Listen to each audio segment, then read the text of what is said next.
Alright, so I'm working on my 93 Club Car DS here, getting ready for a new engine.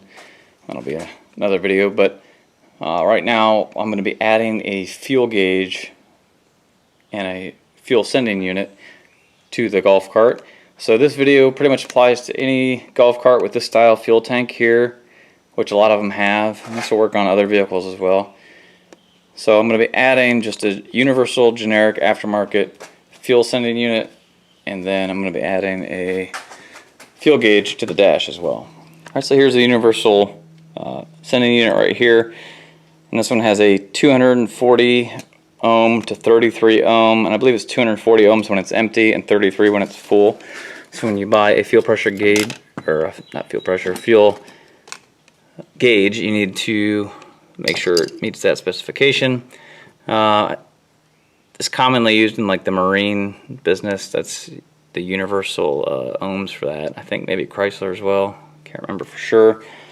So I had this lying around, and it's completely adjustable for the size of your tank. So you can completely remove this middle piece of metal, or shorten it or lengthen it. And how it works is that little float attaches to this right here. So when the tank's empty, it pulls it down to 240 ohms, and when the tank is full, this goes all the way up to here. So when you have this in the tank, you want to make sure that it's cut and this is shortened to the length to where when the tank's empty, this is allowed to travel all the way down. So if this touches the bottom of the tank, it will only be able to go about that far, and it'll still show you have half a tank of gas when you're actually empty. So you only want this to extend down, you know, maybe this far, you know, halfway into the tank. That way this can droop all the way when it's on empty. So just keep that in mind. Alright, so to measure on the tank, I'm going to remove the gasket. This should be a pretty good template to use. So if you look, there's actually already holes where this was a kind of a universal tank, and these actually happen to just line up perfectly. So I'm going to go ahead and line that up like this, the holes that are already there, and I will trace out the middle of the gasket, and that's what we're going to cut out of the tank.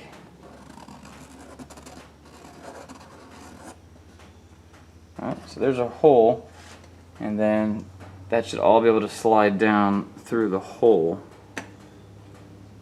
like that. And you may have to make the hole just a little bit larger or smaller. So like I said, this goes down at an angle, and then this has to fit through, and that looks like that might be a little tight with that piece on. So maybe I'll make the hole just a little bit larger than that, as long as the gasket can seal, it'll work. I'm going to try to use just a razor blade to cut this. It is plastic, but it is very thick plastic.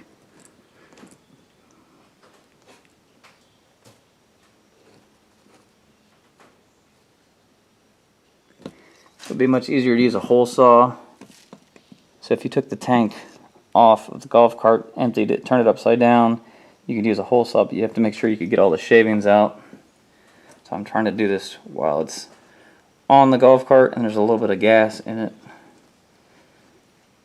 But if this doesn't work, I will just pull it off.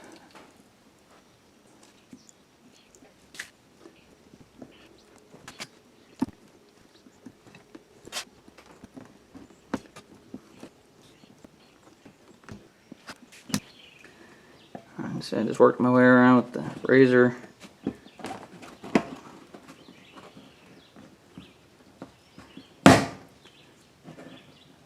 we go. I was able to get it without anything falling down in the tank, which is good. Okay, so now I need to decide how much of this I want to do. So I'm probably just going to take this whole middle section out completely.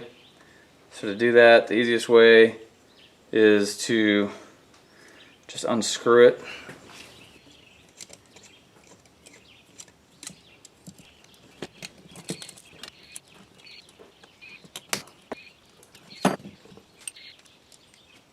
Okay, so the tank is about a little over 10 inches deep, I believe. Okay. Just a hair over 11. this point here. So when the float is all the way up,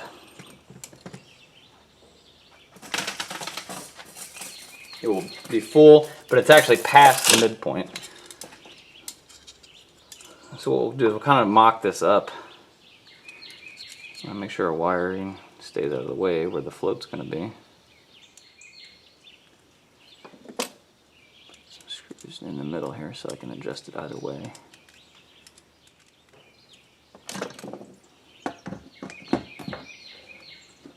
You can see that you'll be able to get it in there.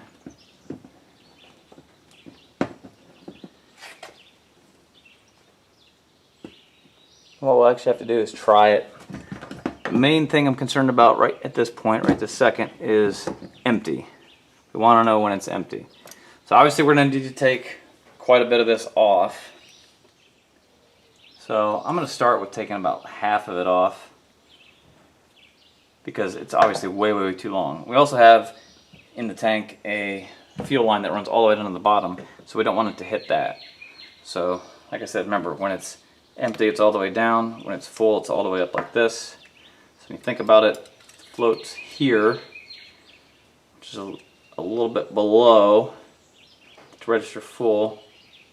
So you think that's about halfway when it's perfectly up and down, and then when it comes down like this, it'll be touching the bottom of the tank. So a quick way we can figure this out.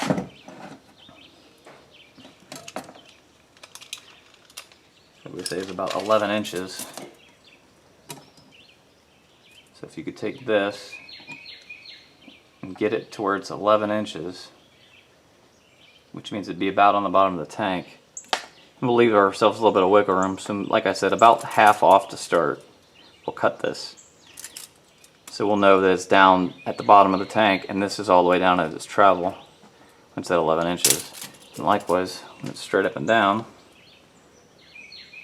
it'll be at the top. Now the only problem with that is going to be, it'd be nice to have a little bit of reserve even when it's empty, so we can shorten this even a little bit more, which will give us room at the top to where it won't overfill the tank, and when it's all the way down, it may not be completely on the bottom of the tank, but that's okay to have a little bit of gas left when it's on empty. That way it's like your little bit of your reserve.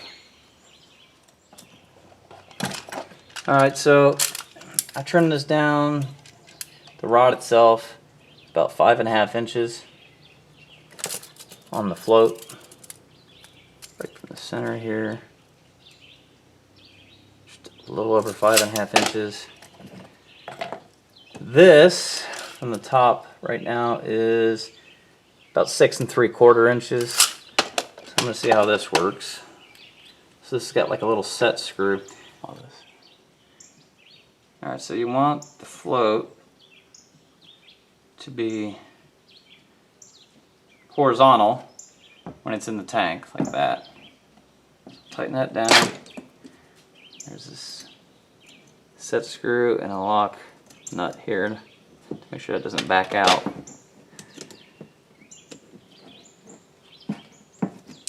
Alright, now we can try it.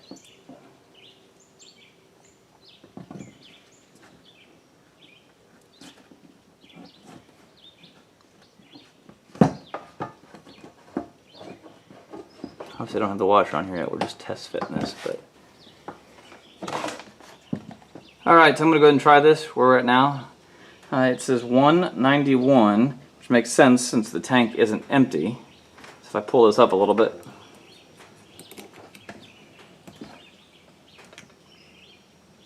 see it drops to 247. It's at the bottom of its travel. The only thing I have to make sure is that it's not touching the bottom of the tank.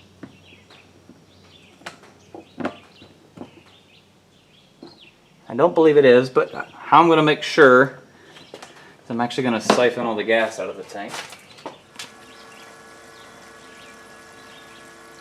You can see as the gas comes out, the float is going down all the way down to empty. So your needle will be buried at this point into the end of the empty, which is good because you can see we're still getting a little bit of gas out of here, so that gives us that little bit of reserve that we wanted. Okay, so now I'm going to reverse it fill the tank up. It should rise to 33 when it's at full.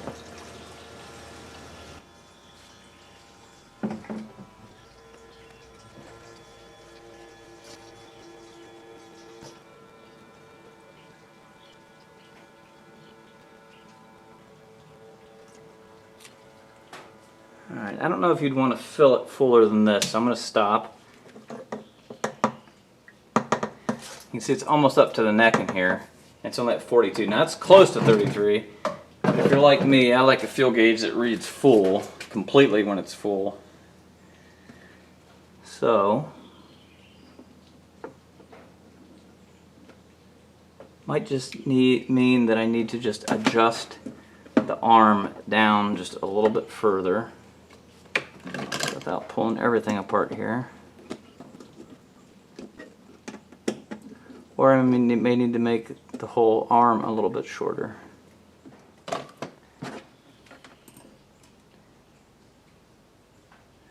Okay, so now just doing that definitely worked. Right, so this time I'm going to go ahead and put the gasket on in case it's perfect. I don't have to take it all back out again.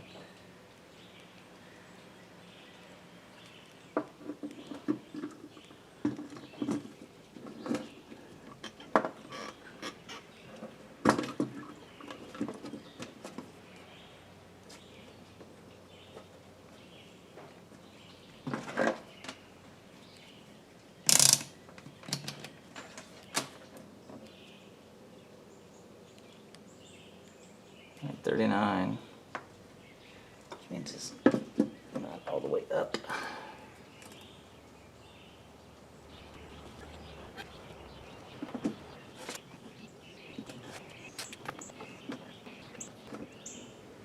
My only issue is that fuel hose that's running down in there is a little bit in the way.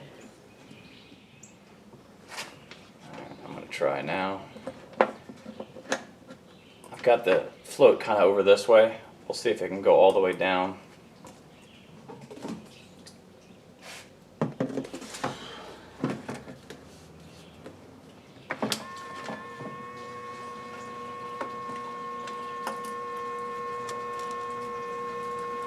Okay, so we're at 219. We've got about inch and a half of gas in the tank. So, might not have as much of a reserve as I wanted, but I'm going to go ahead and run it down to empty here.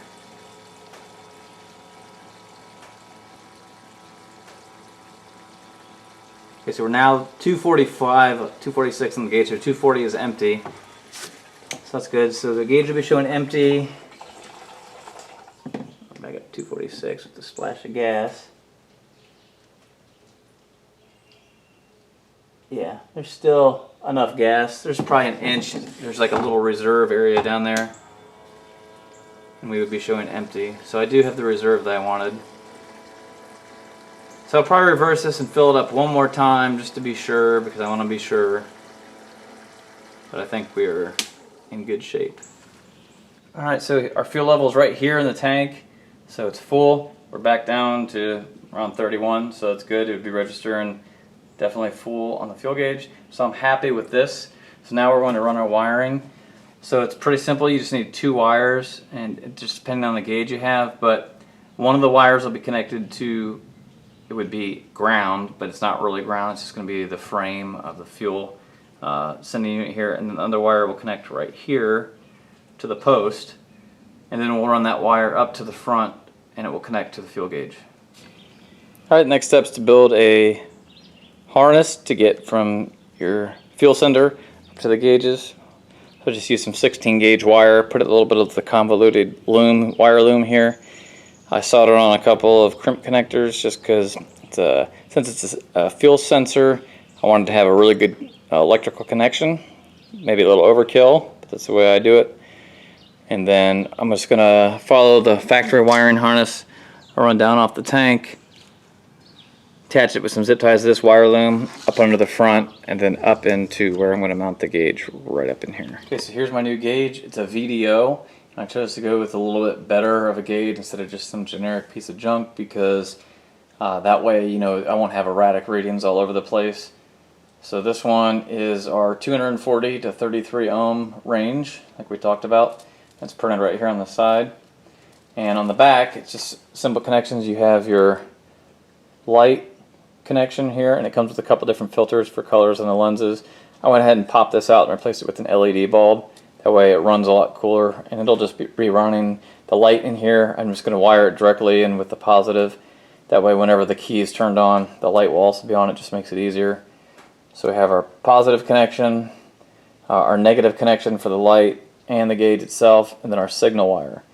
So in this case, like I said, we grounded one of the leads to here, and we're just going to say that's ground. And then this is our signal wire that comes off the top here, and that's red. So over here where I've got the wires coming out, I'll connect the red wire to the signal line, connect the black wire in line with the ground for the golf cart, and the ground for the gauge, and the ground for the light.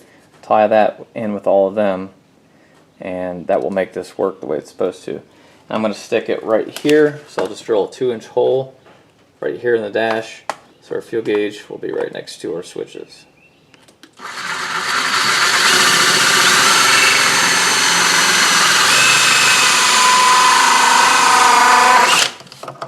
Alright, now I'll just clean this up and I'll get it mounted.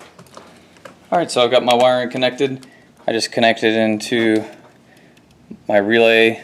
This is an accessory circuit that I made. So when you turn the key on, it energizes this relay and it powers other stuff like the horn and the lights. But I made my connections. You get your 2 connections on top here for the light, and then your positive. And like I said, the signal is the output from the fuel sender, and the other one's connected to ground. And this just screwed right in here. So now I'll go ahead and test it out. Flip this, turn the key. You see the fuel gauge goes right up to a little under a quarter of a tank, and the light comes on. That makes sense because our fuel level is pretty low, but there's just a little under a quarter of a tank in there. So now I'm going to try filling it up and make sure our gas gauge goes to full. Alright, so I got the tank filled up. Let's try it one last time.